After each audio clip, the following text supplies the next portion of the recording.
Օդի մաքրությունը կարգավորելու համար պետք է ունենաս չափիչ սարք։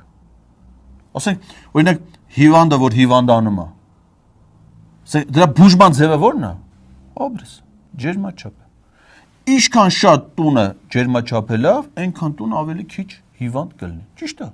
Ասենք, հիվանդներին, որ տանում են հիվանդանոց, ո՞նց են բուժում։ Խո բուժման պրոցեդուրա չեն կազմակերպում։ Ջերմությունն են չափում, ճնշումն են չափում։ Չափիչ սարքը դնում ես, օդի աղտոտվածության հարցը ինքնստինքյան լուծվում է։ Դրանով էլ ես մարդիկ իրենց խոստումը կատարել են։ Ինչ ես ուզում ես մարդուց։ Ուզում ես, որ օդը մաքուր լինի, հա։ Իրանից է կախված, որ օդը մաքուր լինի։ Հազար հատ գործոն կա։ Գնացել եք ամենավատ տեղը։ Քաղաք եք կառուցել Երևանը։ Աշխարհագրորեն ամենասխալ տեղը, ամեն ուզում եք մաքուր օդ լինի։ Այս մարդը ինչ մեղք ունի։ Ինքն է կառուցել Երևանը։